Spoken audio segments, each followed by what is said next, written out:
No risk it, no biscuit.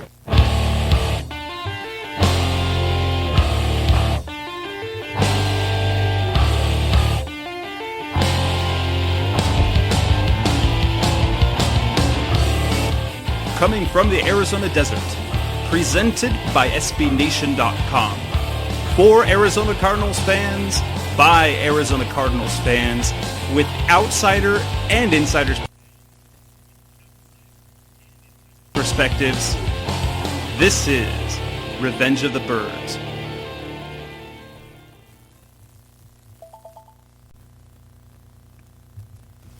Hello, Arizona Cardinals fans. This is Revenge of the Birds Radio. And this is the 100th episode of Revenge of the Birds Radio. This is the all Cardinals show, as the Arizona Cardinals finished off Sunday night with a great victory. A 34-31 thriller on Sunday Night Football over the Cincinnati Bengals, improving their record to 8-2 on the year. Placing them securely, for the moment, as the second seed in the NFC. And they did so with a little bit of good, a little bit of bad, and then a little bit of perhaps lucky, if you want to call it that. But we're talking all Cardinals tonight, recording on a Tuesday night, as we tend to do. So I got Seth Cox on the line. Seth, how you doing tonight? Good, Jess. Just getting ready for the holiday rush. And that is a rush it will be. By the time you listen to this, you'll probably way busy with getting ready for Thanksgiving and the food and the turkey and the shopping, which is every bit part of the experience there anymore. And then some football. But the Cardinals now sit at 8-2. And tell me, Seth, tell me, how does it feel to be a Cardinals fan right now after this weekend? It's enjoyable because you're finally seeing the fruits of the past 2 years' labor. So it's enjoyable. It's different, obviously, than anything we've, as Cardinals fans, ever experienced before. Even in the Warner years, I mean, they weren't,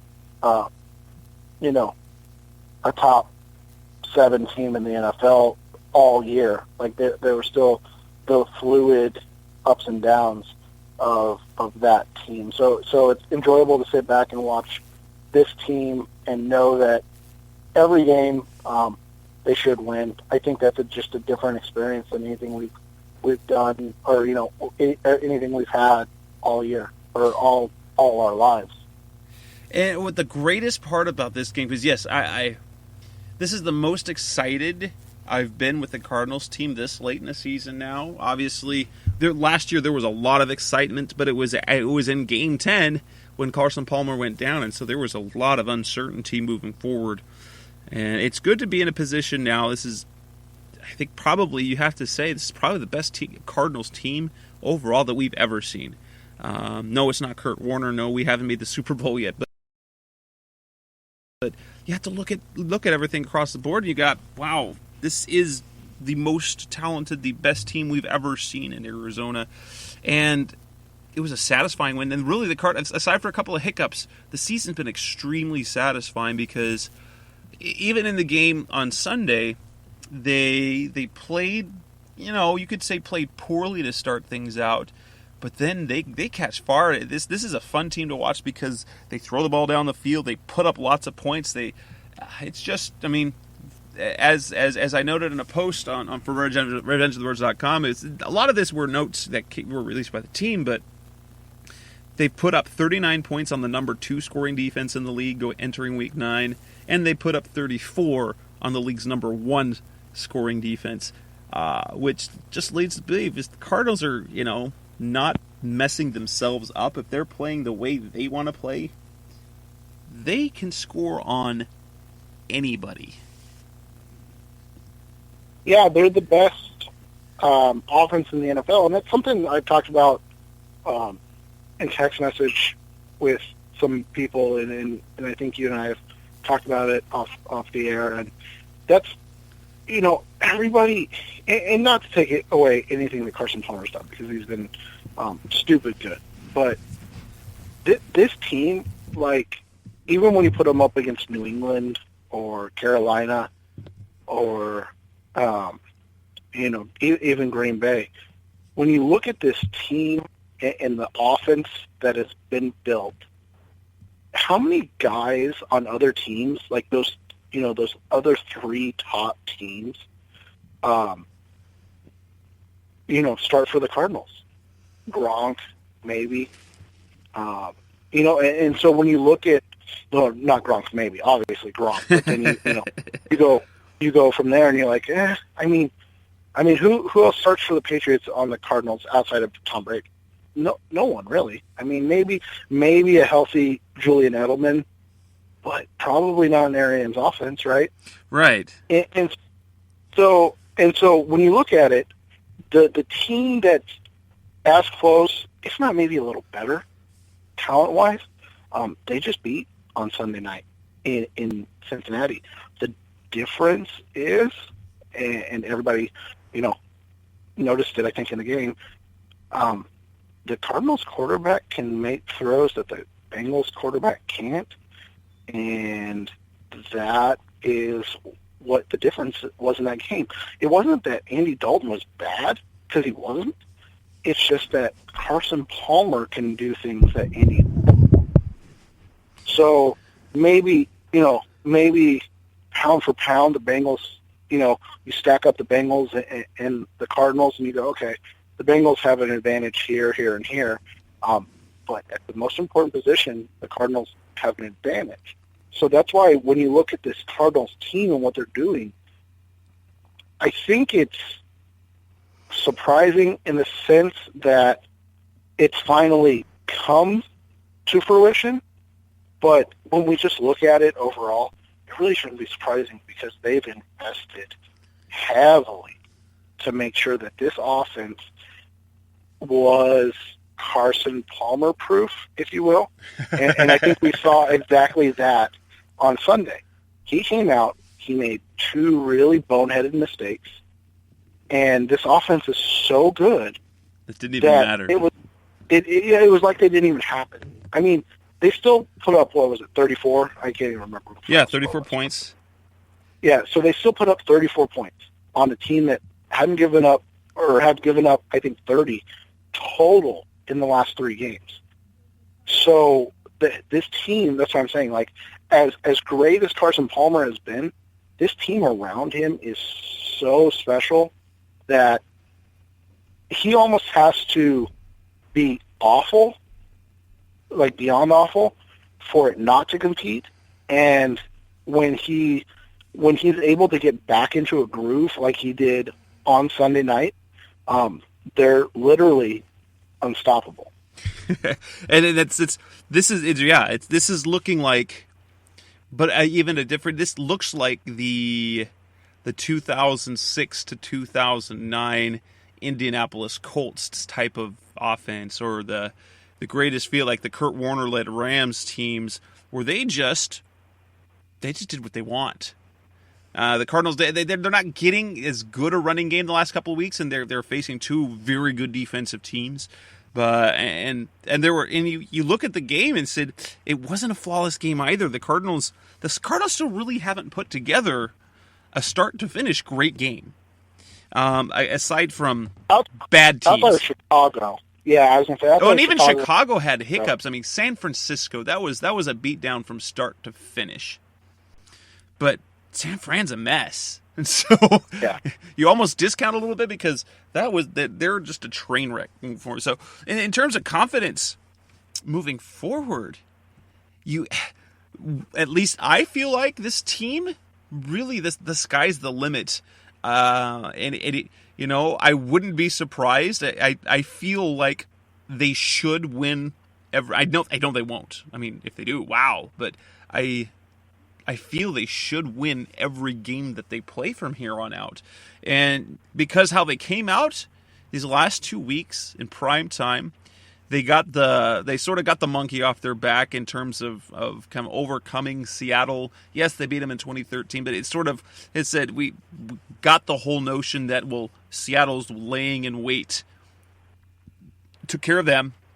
They had a premier matchup, a big-time matchup on national TV. They took care of business there and looked good doing it.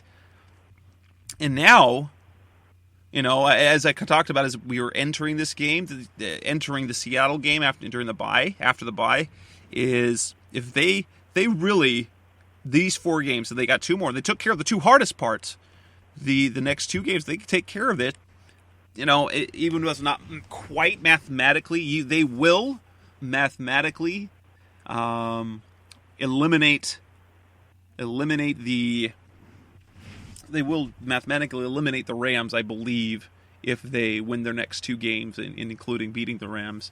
And even if Seattle keeps pace, they're looking at a 3-game deficit with 4 games left, and you just can't overcome that. And then again, like I said, they're playing for seeding. They really took care of business. They took care of business to the 2 hardest games of the 4-game stretch, and then after these next 2 games, they got 3 at 4 at home. Just the way when you close the season, you'll be playing. I mean, you're playing teams who were expected to be in the playoff race. You got Minnesota who's in the mix. You've got Philadelphia who, because they're in the NFC East, are still in the mix.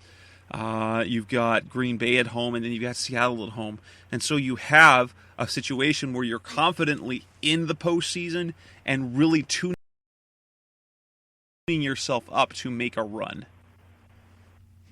Yeah, the interesting thing is, as you talk about seeding, is going to be where they're at going into that Green Bay game, because that's week 16, is that correct? Yes. Okay, so that's game 15, week 16, and that could be for the 2 seed. I don't see either the Cardinals or Green Bay catching Carolina, only because Carolina's schedule is really soft. I'm not saying Carolina's a better team. Well, it's because it's so deep in the season. From Carolina. Yeah, 2 games. I mean, that's kind of what you talked about with Seattle. Like 3 games is a lot. Like that would be devastating, right? If week 17 was for the division. So, I texted with some buddies about this today actually, and we were talking about what's acceptable or expected this year now. And I said the only thing acceptable, really, and maybe this is, too high a praise, but I think they've shown this, is 13-3. Like 1 hiccup, maybe a loss to Green Bay or Seattle in the final 2 weeks, but that's really it, right? Like, if this team doesn't finish better than 12-4, then there's gonna be a lot of questions, right, going into the playoffs, like what happened, because as you said, even though Minnesota's not bad, in Seattle, or excuse me, San Francisco and St. Louis are, away games. They're both kind of dumpster fires right now. So, and Philly too. I mean, they're a dumpster fire, but it's in Philly and it could be snow. So, but even then, like, you see no reason that going into week 16 that the Cardinals shouldn't be, 12-2 going into Green Bay and Seattle. And if they're 12-2, then there's really no reason they shouldn't finish at least 13-3. So I don't know. I don't know what you think about that. I see, the Minnesota game, to be honest, is the one that worries me the most on 2 levels. One, short week, and not only that, but it's a short week after having been on the road in St. Louis against a team who really beats up on the Cardinals. That's I don't see the Cardinals losing that game. They have a lot to prove. They have a bitter taste in their mouth against that loss at home. That and their, it's Case Keenum. So, I mean, come on, it's Case Keenum. I'd actually be a little bit more worried for Nick Foles, because Nick Foles plays really well against the Cardinals. He's put up 3 really good games against them in his career. But that Minnesota game, even though it's at home, Minnesota's physical. Arizona will be coming off a physical game on the road on a short week. So that game worries me a little bit. the Philly game, yes, you never know with this sort of team, with the Cardinals, how they're going to react to a super cold weather play. It's not so much Carson, because Carson's done that, Cincinnati and all. It's been a little while, but he's done that. Honestly, the only thing I'm worried about in Philly is the weather, like, to be completely honest. Yeah. Like, the team itself doesn't worry me anymore, because it sounds like after Adam Schefter reported today that the team's kind of given up on Chip Kelly, like the players themselves. So, and it sounds like it's a mutual parting that's about to happen after the season. So that'll be interesting. But so I think, we'd both be disappointed with a loss there on a team that might be unraveling. But like you said, they could still be in playoff contention, because the NFC East is really, really bad. Well, I want to see I want them to be in a situation where, after having beaten Green Bay, they enter Week 17 at least 12-3, but already have the 2 seed locked up. And that way, Week 17, pretty much, hey, throw Matt Barkley out there. Give him a look. Especially actually, it would be sweet if Seattle is in playoff contention. Yeah, okay, never mind. I'd like to see Carson Palmer and the whole group bang out there to just squash them out of the playoffs. Now, I don't know what that's going to look for them, because right now they're not really they're kind of in the mix, but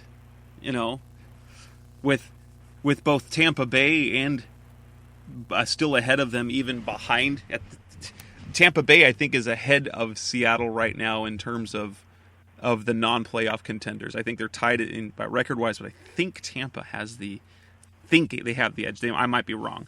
But my goodness, I want to, 12 games I think is the bare minimum at this point. After the role they've been on, provided they stay healthy, especially Carson Palmer, you like their chances going forward, and it would be collapsible, sort of a collapse to see anything like you said. Yeah, and just to your point, Tampa is the 7th seed, so they're the 1 game out of playoff spots. But the thing that's going to be hard about that is that Tampa and Atlanta, I still think, have 2 games against each other. So both those teams are going to kind of mutilate each other. So you're going to end up having you're probably going to end up with Seattle right there at the end, and they may even be locked in like the 5 by that time. So who knows what happens? But yeah, I mean, like you said, confidence going forward. It should be an absolutely anything under the 2 seed. I think we have to. I mean, again, depending on what Green Bay does, but I think we'd have to be semi-disappointed. Well, yeah, because Green Bay has looked beatable. And yes, they sort of got better against Minnesota, but Arizona's offense is going to wear them down, even if and Arizona's defense is good enough to hold the Packers some. They won't complete. I mean, you look at the Seattle. Seattle's put up some good numbers this season offensively in several games, and the Cardinals, gave up 32. They gave up 31 to the Bengals, so they can get scored upon. But the thing is, you have to keep pace with what the Cardinals are doing. I don't know if Green Bay can do that, especially against a pretty stout Cardinals defense overall. Let's look at the good and the bad in the win. Start with the good. There's lots of good. Obviously, you look at the good part and you see 4 touchdown passes. Carson Palmer, after overcoming the 2 early interceptions, which were just, what in the world was he thinking? It was 2013 first half of the season, Carson, where he was trying to force the ball to Fitz on the one throw, and that was just inexplicable throw. Why in the world would you do that? And then the other one, and Bruce Arians joked about it, saying he kind of blames himself a little bit because he told Carson to make sure that Nelson, when you see that route that they hits the middle, that hits the seam, that he's in the middle of the field. But he said, I didn't tell him to throw it, but he saw something different. Carson said as he was throwing, he wanted to take the ball down. It was already too late. It was just trying to make something happen that wasn't really there, and that's been Carson. Carson's done that his whole career. But then after that, he was so locked in. The play calling is, and this is other talk about some of the play calling was just dynamically good and provided results that they're executed. But Carson Palmer, after those 2 interceptions, he was locked in, and my goodness, he showed that he is like right now statistically the best quarterback in the NFL today. Yeah, and I mean, you look at it, they're playing at a different level when it comes to things, because look at the Fells touchdown. Probably not the best decision, right? But it was double coverage in kind of a bad angle window. But it was like, all right, well, he's 6'7", and those guys, I think the tallest guy on him was like 6'1". So it's like, well, I'll take my chance, and if it doesn't work out, oh well. We'll kick the field goal.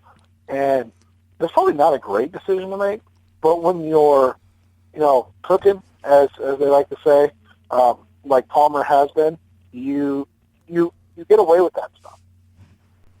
Well, we see with Brady and oh goodness, Aaron Rodgers all the time, and that's what happens. Like when you're in a zone like that, and yeah, I know Rodgers and Brady have been in that zone their entire careers, but when you're in a zone like that, typically even you're like, all right, what did you see to make you want to throw a jump ball on? Because I think it was 3rd and 1, right? And, yeah, it was. It was a play action, and it was a home run ball. But the thing is, you see like that, he's in that zone. You look at the ball placement. He couldn't have put that ball in a better place. No, and that's what I'm saying. So that's like one of those things.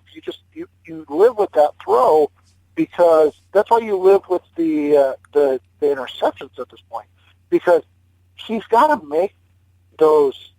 He's got to try to make those throws in order to get those results, right? So, if he doesn't throw those interceptions earlier, he probably is thinking about it more. But he was at the point where he was kind of like, F it, I've already thrown 2 picks. Like, I'm going to try to fit this ball into this window. And it worked. And I think that's what you have to live with, right? You're going to live with J.J. Nelson's covered by 3 guys. There's 2 safeties deep. I'm still going to try to make this throw. And you're like, wait, what? Like, why would you try to make that throw? But then, again, same thing. You run a play-action pass. It kind of works. You got Darren Fells over 2 defensive backs. All right, let's see what happens. It's 3rd and 1. Yeah, we probably would have got the first down on this check down throw.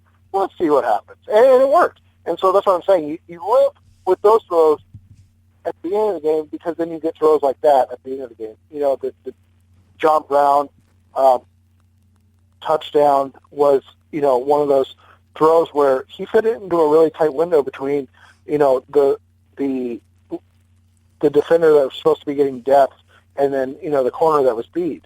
And all of that plays into the Carson Palmer, the bad and the good, and everything that we've talked about this year. He's got to feel like he can take those shots. And when he does make mistakes, he has to feel like nobody, cares. And to be quite frank, I don't think Bruce Arians really cares. As long as they win in the end, I don't think he cares if he throws 4 interceptions. As long as he wins in the end because he made a throw like he did to Darren Bell, I think he's okay with that.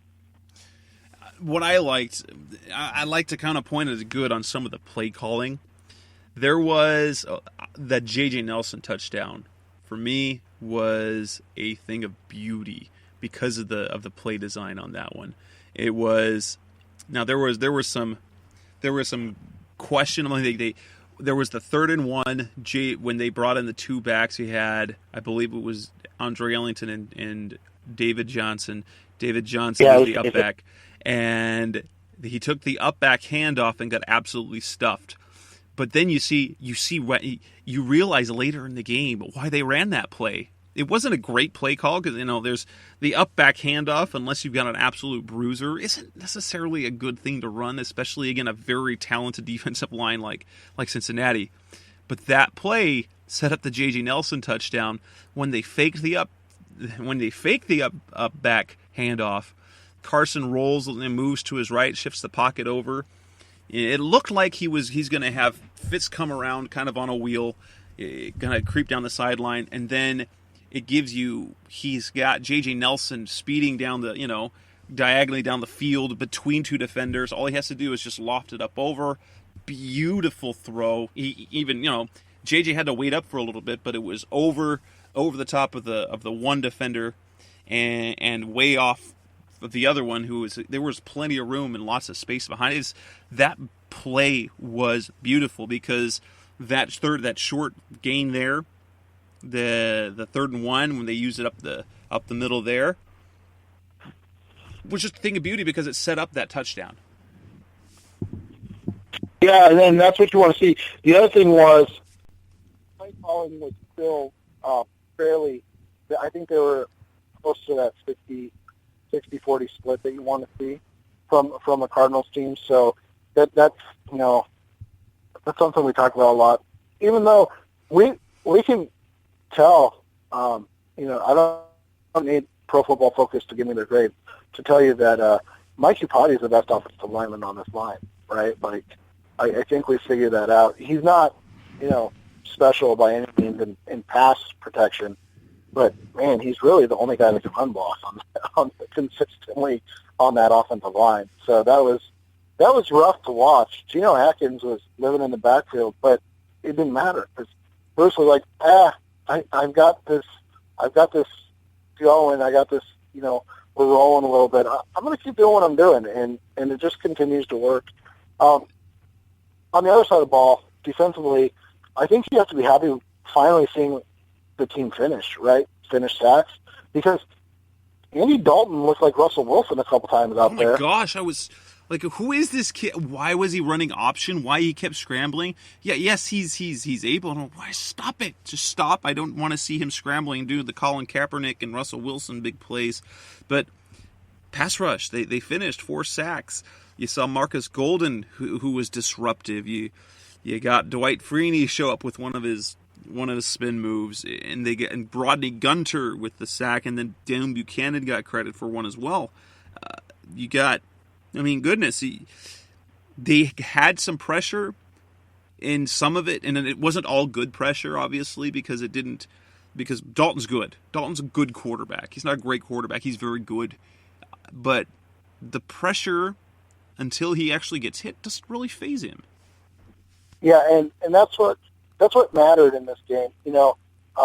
People know of my take on the pressure thing and like how it only matters if it results in a negative play on the other side of the coin. So if you get a pressure, you get an interception, then that pressure mattered. Whereas like just a pressure that causes an incompletion is the same not getting a pressure and getting an incompletion to me. So I don't like that personally.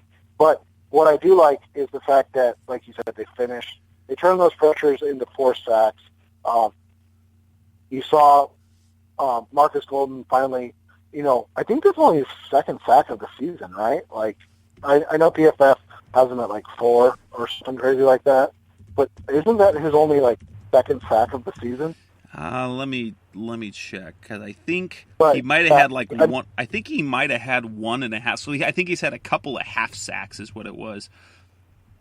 So he's got 1. Oh no, he's just got 1.5 sacks on the year. Wait, that doesn't even make sense. So I guess he only had a half a sack according to the NFL. So yeah, but yeah, I mean he that play, and then there's a play later. Not that it really mattered, but there was a play later where he came off the edge and they ran just that quarterback draw up the middle, and he stopped Dalton. Like, there was nobody else that was going to stop him, and he stopped Dalton from behind. And that's something that you and I have talked about since they drafted him. It's not that he's not a good player. It's just that he's not a pass rusher, right? Like, and that's not a bad thing. You can have guys like Marcus Golden on your team, because what he does is he provides secondary pass rush. He provides, that hustle, and he's going to get cleanup sacks. And you saw that he can, win every once in a while in pass rush and make a big play, and he did that on the sack strip fumble. And that was probably the biggest play maybe of the game.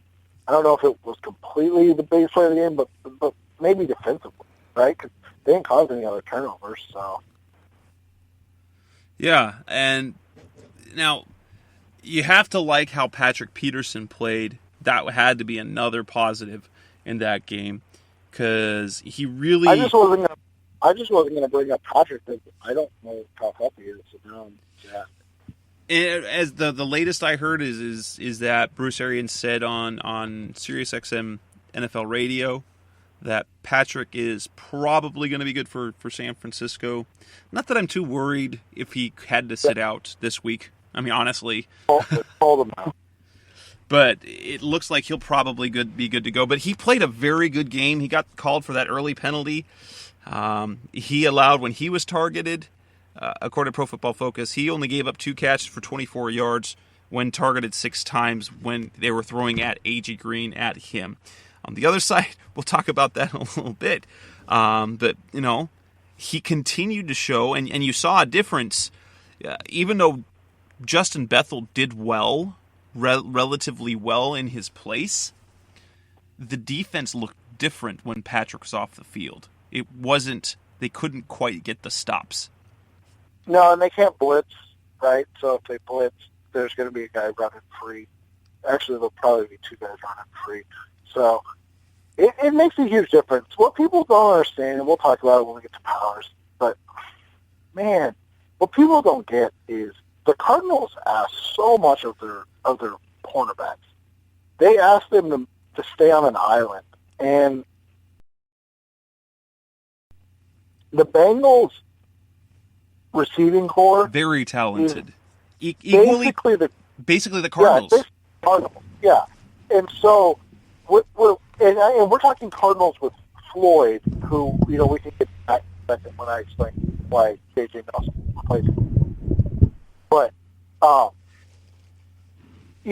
so they're going to have a guy open consistently because they have so much talent on their offense. Like, their offense is loaded with talent, literally everywhere. Like, they're so good.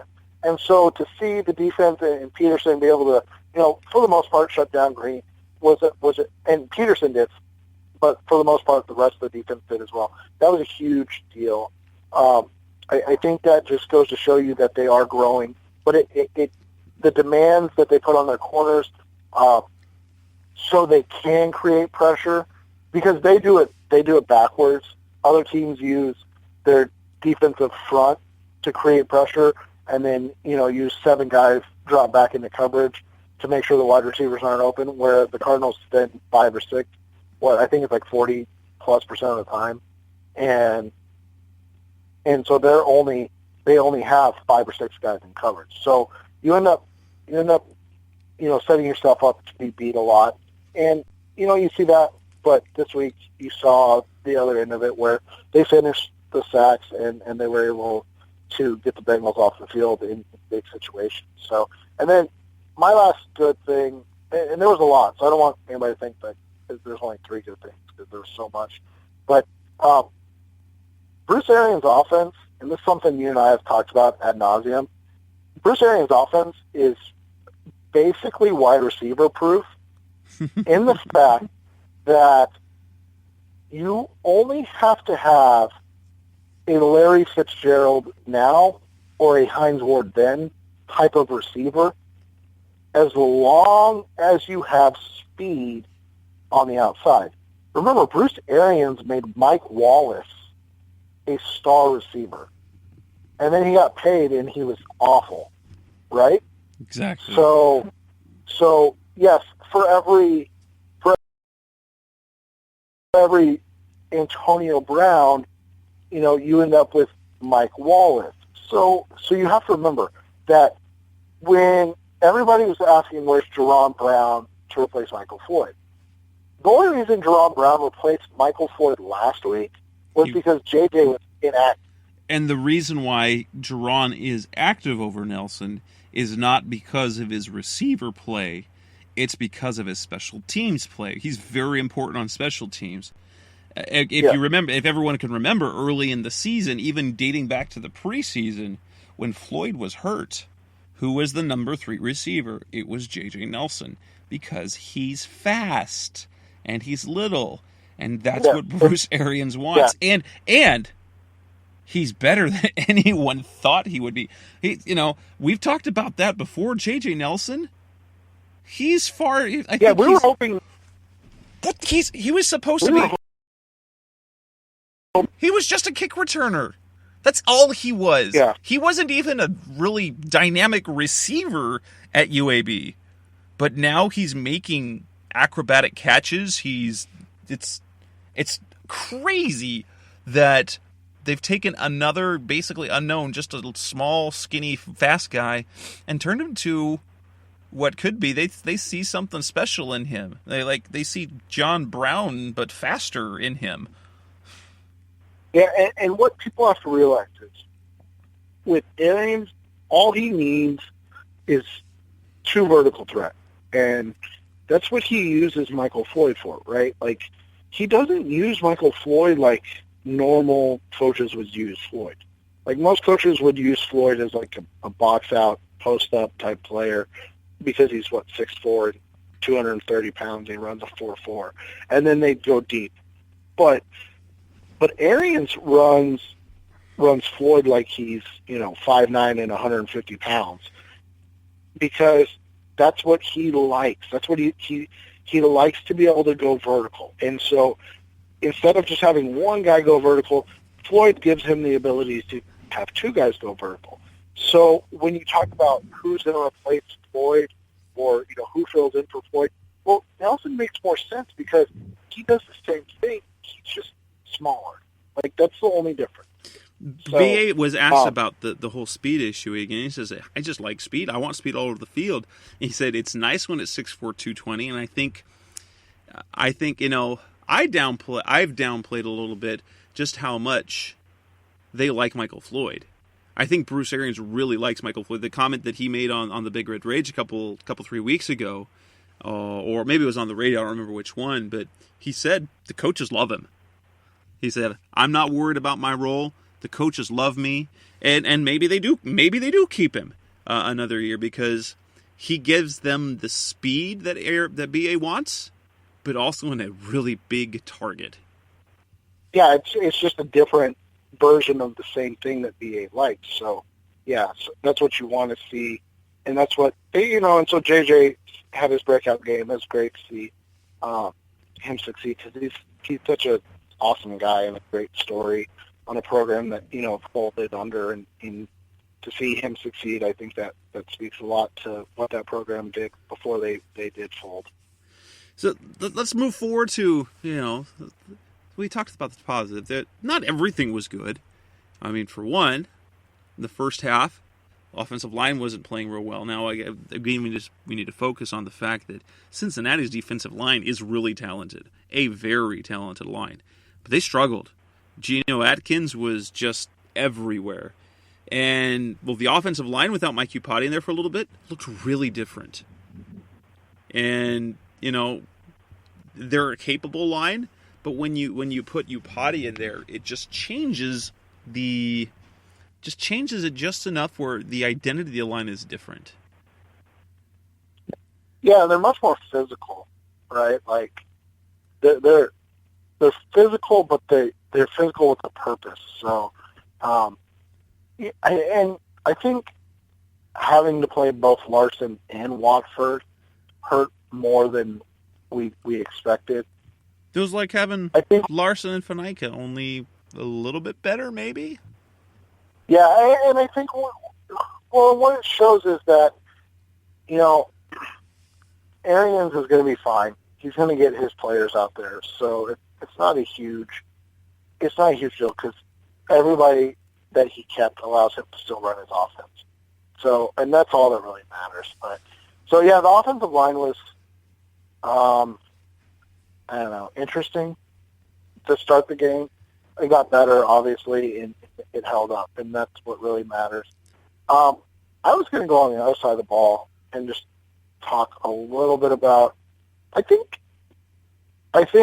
we have to, and I know it's weird because they're top 5 defense, and like yardage and stuff, but all like has the Cardinals off or defense shut down a good offense yet? The question more should be how many good offenses have they actually played? They played New Orleans and stopped them just enough. They played, Seattle's a good offense. They stopped them just enough.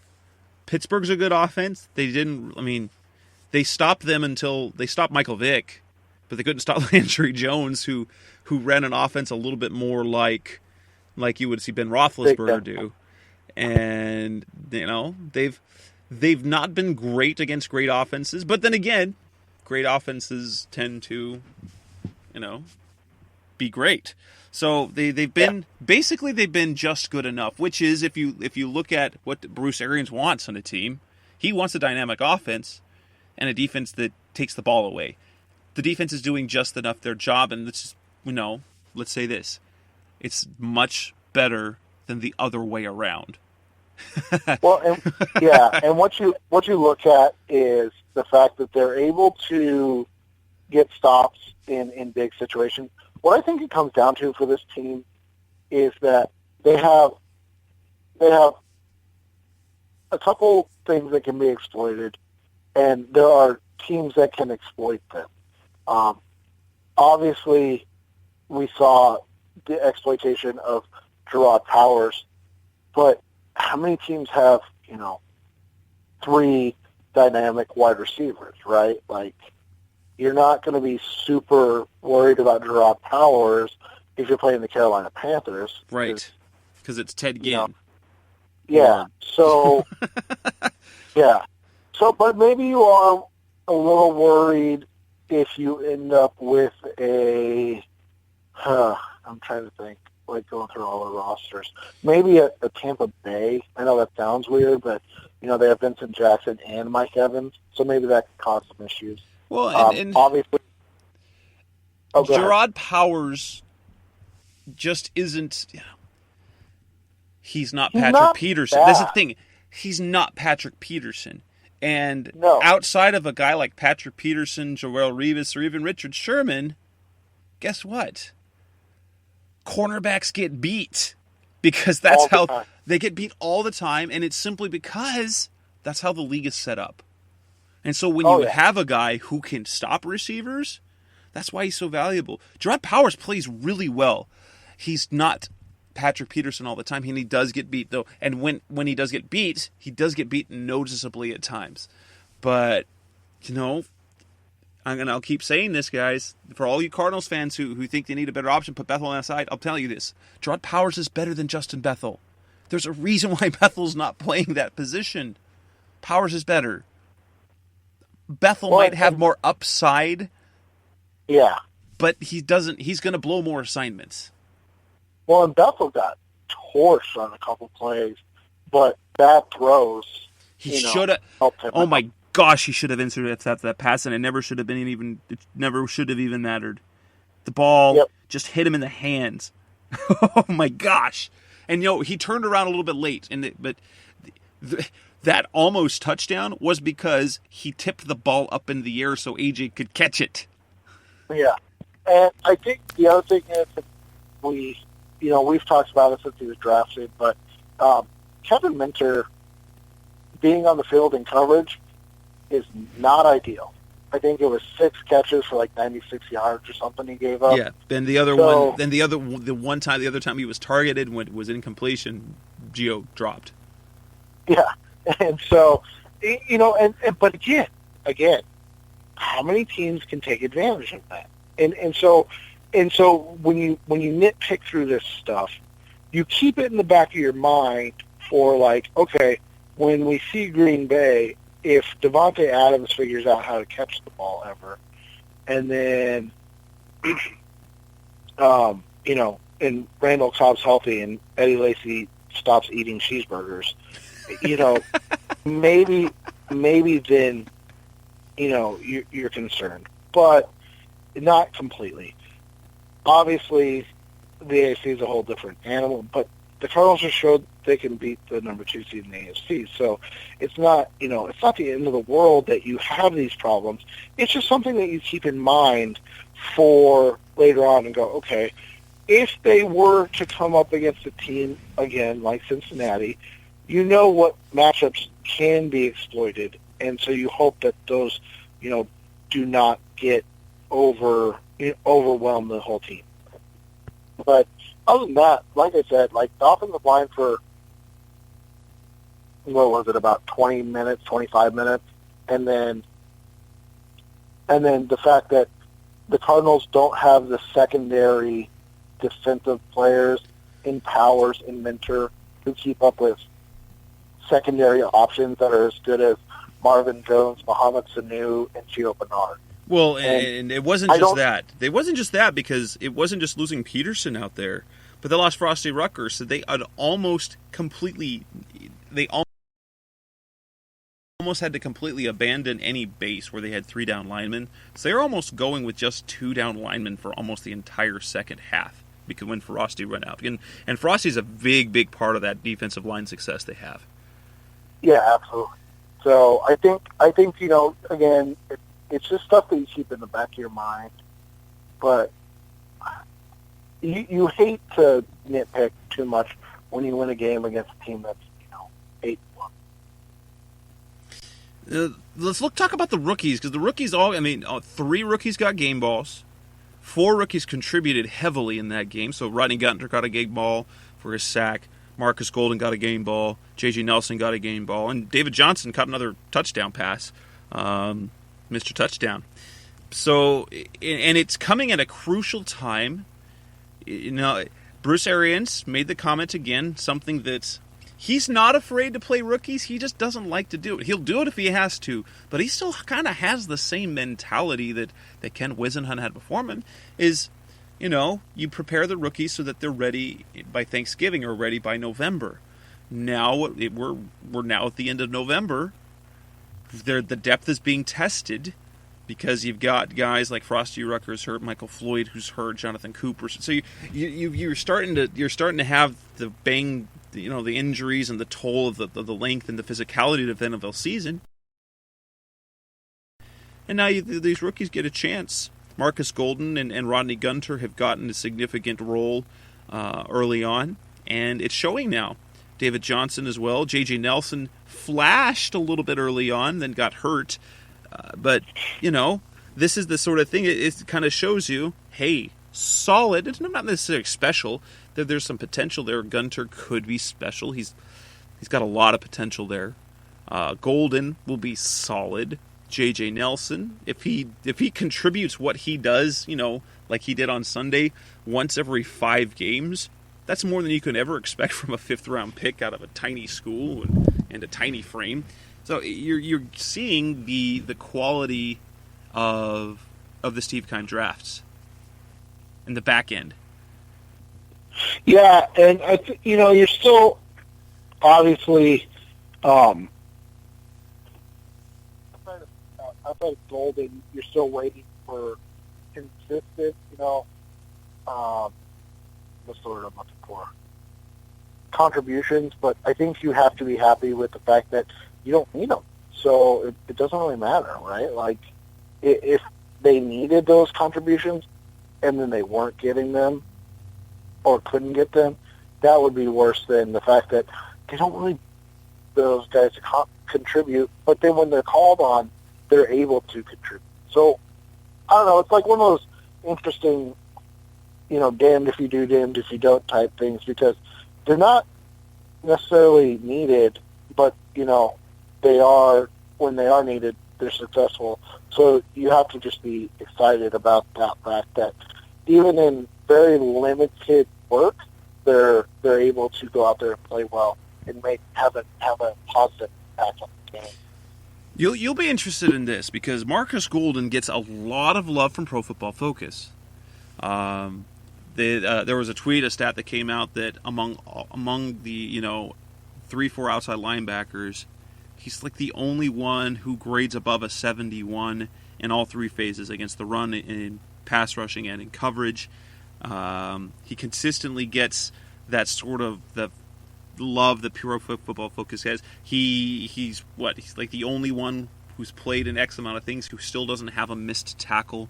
He's a very solid player who's not special in any particular phase, but does contributing a valid contributor that any team would have. It's really interesting to see how much positive press that Pro Football Focus gives him. Well, there's two things to that, right? So, one, he has played well, so don't think. But two, they had him rated as their second highest edge player in the draft, right? That must mean that the draft was bad. When they did their, Pro Football Focus goes to college thing, and so he was their second highest rated edge player coming out. So there is incentive to ensure that those grades look good continuing forward. And then we also have to remember we're talking about the people that said that Chris Johnson is the worst running back in the NFL. So, right, I'm cool with all the good and the bad that comes from PFF because I think they're phenomenal. I think they do a lot of great work. I know personally multiple people that work for them, so I know that they have good people in position, right? So, I take shots at their grades because they're so arbitrary and so silly to me sometimes, or I should say sometimes, most of the time. But when you look at Marcus and what he's done this year, I think you just have to look at it and say he's exactly what we thought he could be, but he's already there. So maybe the thing is he's got a higher ceiling, right? So maybe his ceiling's a little higher. Because this is where I thought he could get to, where he could be, what's the guy I'm trying to think of? Paul Kruger, yes. Right? Paul Kruger in Baltimore, or Pernell McPhee in Baltimore, guys that the Cardinals are very interested in. So the fact that Golden is in their same body, athleticism type thing makes sense. So maybe that's where he's already there. I don't know if he's as good as Pernell McPhee already, but maybe he's closer to Pernell already than I thought he was. So I think that's what you have to look at is, okay, is he a guy that you're going to pay $9 million a year to? Ooh, not right now. Probably not, right? But they were going to pay $8 million to Pernell McPhee. I think that was the offer. I think it was something like $432. Yeah. Yeah. So, and he's maybe 5 stacks off, where he needs to be to get that money, but he's right there. So it's a really interesting thing because he's, like you said, he's really solid. He's a good player in a lot of different areas, but he's not spectacular in anything other than the fact that he's never going to give up on a play. So, that thing that we joked about with the motor thing, at the beginning of the year, it's really odd to see because you see other guys gas, and somehow he's still got some juice left. Yeah. And he's a guy who always seems to be around the ball. Even if he doesn't make any play, he's there. He's somewhere around. It's kind of type of player we've talked about Jonathan Cooper. He's moving around. He's running around like a wild man, getting to the second level, but he's not hitting anybody. Marcus Golden, even when he's not making plays, showing up there. Josh Morrow's kind of the same thing. Very high motor players. Only he's getting to making 4 more plays, but because he plays with such intensity, you notice it even when the stats aren't backing up his play. Yeah, and so I think I always joke around with Cardinals fans, right? So I had a Cardinals fan tweet at me today with the Golden thing, because I think that was last week before the Bengals game that the 71 thing, yeah. I think that was last week. And somebody tweeted at me, oh, do you still not think he's worth that second round pick? And I was very careful never to say that he was not worth that second round pick. I was very careful not to say that ever. But I did say, so you agree that Chris Johnson is the worst running back in the NFL? And they said no. I said, okay, well then why is it okay to like these grades when they are for your team, but not like the grades when they're against your team, right? Like that's what is interesting to me about fandom in general. If something good is said about your team, then this is the greatest site ever. They're never wrong. And in your face, Seth, you're an idiot, right? But when they come back and say, well, but Chris Johnson is the worst starting running back in the NFL. Well, this site is stupid. I'm not listening to these guys, right? So, we have to pick and choose. So that's why it's just easier if I do it myself than let Pro Football Focus tell me something. But I agree. Like, he's looked very good this year. Is there any other part of the game that you wanted to bring up? The game itself, I think we need to passingly mention special teams play was solid again. Oh, yes. Drew Butler. Drew Butler didn't suck for the second week in a row. Yeah, and I think I figured out the whole thing. So I went back and read. I didn't want to watch him punting of Dave Zastel. No offense, Zastel. You're a great guy, but I didn't want to watch him punt for 2013. But I went back and was paying attention to Zastel, right? And his punts were not necessarily that much longer, but they were right around the same hang time. And so when you look at Butler last year, I think the thing that hurt him the most was his lack of hang time. So I feel like that's something that was coached up to him and preached to him by Bruce Arians, and I don't even know who their special team coach is right now. Amos Jones. Okay. Why is Kevin Spencer was the last one, right? Yes, he was with Wiz. Okay, why do I remember that name? You know why? Because Kevin Spencer would be on the radio every week in the morning with Doug and Wolf. A special teams coordinator. Yeah, the special teams coach was a weekly interview guest on a radio. Yeah. So they would, Jones and Arians must have preached up to him the importance of hang time and just saying, look, you don't have to really kick the ball that far. Just hang it up in the air long enough for Justin Bethel to get down there. Because if he's down there, he's going to make a play. And that's basically what it is. Yeah, it is. So if Justin Bethel doesn't make a tackle, he gets blocked in the back. Which, yeah, that's the same thing as a tackle, even better. Yeah, exactly. So I think just from that game, you want to hit on that too. It's just that the special teams continue to be solid, and as New England has showed in all of their Super Bowl wins, you have to have special teams. And Catman gets his first game winner. There was a topic I wanted to bring up rather briefly because it's like a cockroach. It keeps popping up because you can't get rid of it, and that's Darryl Washington. Yes, the Darryl Washington. Roger Goodell was on the radio the other day with Doug and Wolf on a local radio show. They asked him about Darryl.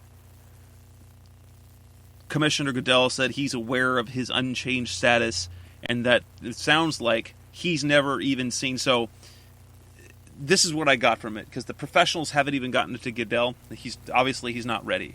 That tells me, okay, Washington applied for reinstatement. He didn't even get past the initial protocol to get that to the commissioner, or he was going to, or maybe Washington's full of crap.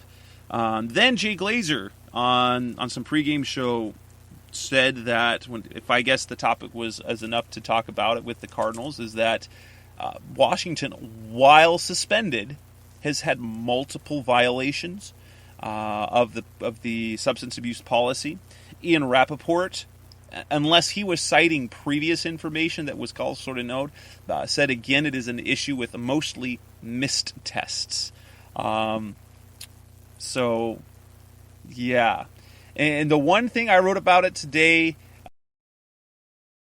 it brought up the whole societal thing about marijuana. It's tit for tat. I don't care about that part. That's for another forum, another discussion about what what the league should and could be testing for, penalizing for. The fact of the matter is, Darryl Washington I guess he doesn't care about football that much. No, and he got paid, right? So he did. And the Cardinals, Mike Jurecki reported that the Cardinals are going after that bonus money, and that information right now is enough to know he's never playing for the Cardinals again. And as soon as they get the money back, they're getting him off their roster. They're cutting him. But yeah, my goodness, for all the people out there, all the fans out there at this point, and I did bring it up in the article of how much better the Cardinals defense could be with Darryl Washington. I'm going to ask you this. How much better is he than DeYoung Buchanan right now? Because it's not that much better if he is at all. Buchanan's playing at a really high level at that same position. And he's the guy who would be taken off the field if Washington were here. So that's the question. Like, what do you think? How much better do you think Washington is than Buchanan right now? Well, and the thing is, it's not even how much better. The thing is, we don't know what Buchanan's growth trajectory would be if Washington was playing. Because what ended up happening is Buchanan's gotten to not have to play safety, right? And when he was drafted, that was the one thing that I said was that I don't know if he can cover or play safety. So the fact that he just gets to play inside linebacker is probably better for him, right?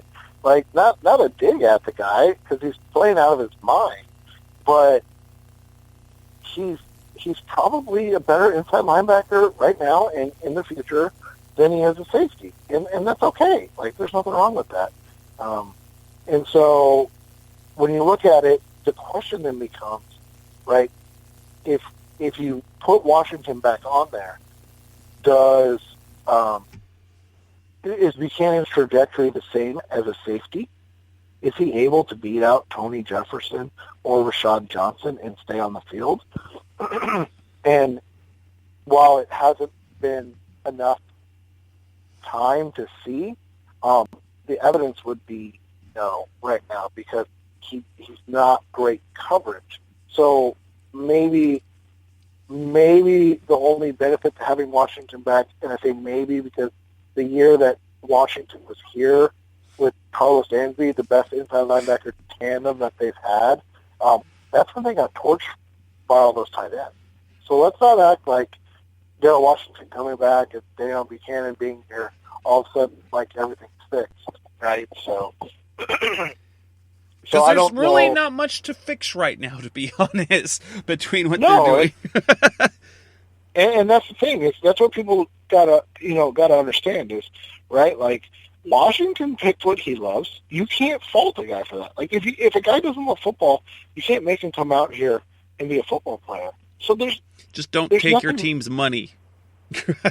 But that's his thing, Jess, and I get why the Cardinals are upset, and I get why fans are upset. I do, I really do. But let's be honest. If your school district offered you $10 million and said, "Here's $10 million. Now you're not allowed to do anything that you enjoy doing, though, so don't do it." He's like, "Well, what's the catch? Like, do I have to give it back if I'm bad, or if I do stuff that I'm not supposed to?" No, you'll still get to keep the money. Oh. Okay, so then what's my incentive? Like, I just got $10 million. What's my incentive, right?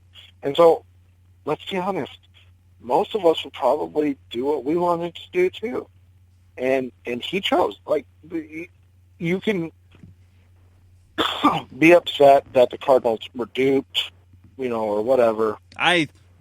We talked about it. We talked about it on one of our previous shows before episode 100. I don't know if anyone else caught that earlier that I said, but yes, this is our 100th episode of Revenge of the Birds Radio. I planted the question: would the Cardinals have been better off cutting him and just paying Carlos Dansby? Yeah, probably. Yeah, and we talked, like you said, about that before, and I think both of us said the same thing. Yeah, like it wasn't even like. I don't think it was the weed thing that bothered us as much as the domestic violence. So that he was already unreliable. He had this pending domestic violence thing, and he's already in the program, so he's already unreliable. It's like, let's go with the sure thing. Let's go with Dansby, especially when the team that, it was it's a veteran-laden team. They're looking to now. Again, Danzy's still around. What's Dale Buchanan doing? This is the same question. So it's really sort of worked out just fine. Yeah, and and so here's what I'll say, right? Until an NFL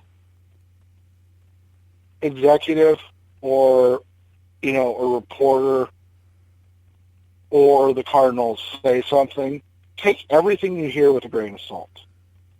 And so this isn't a shot at Jake Glazer, because he's incredible at his job. He works his butt off. He's a great, insider. This isn't a shot at Ian Rappaport. This isn't a shot at Mike Jarecki. But the fact is, those guys get used all the time.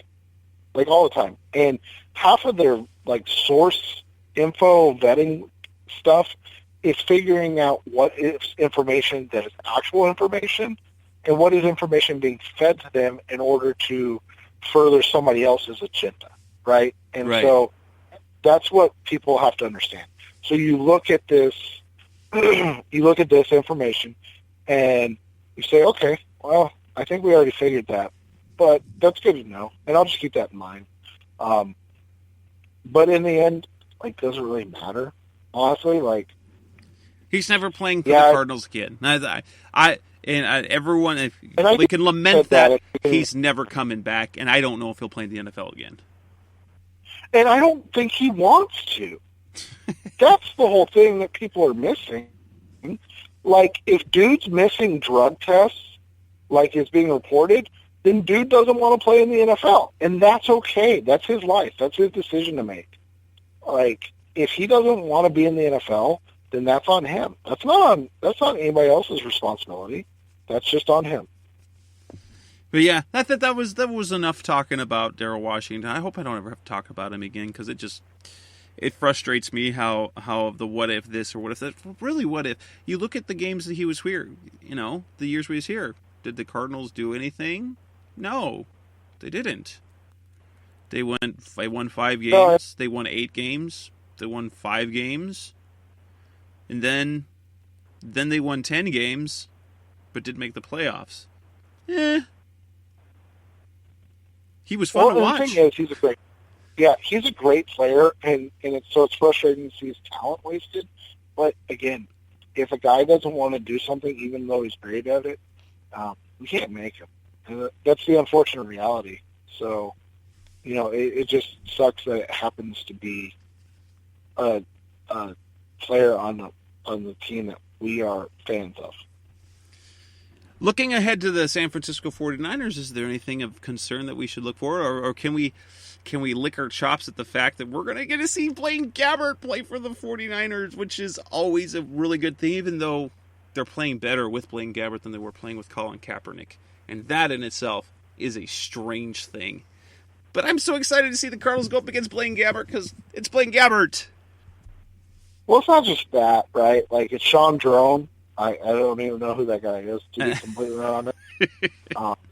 He's played well, though, right? I mean, well-ish. And it's the corpse of Anquan Bolden, who's trying to hold his body together with duct tape now. So, I mean, it's just an interesting time for the San Francisco 49ers. So, let's just enjoy the Cardinals moments that we're having now, because that's how fast it goes downhill, right? 2 years ago, Richard Sherman batted pass away from being in the Super Bowl for the second time, and now they're one of the laughing stocks of the NFL. So life comes at you fast.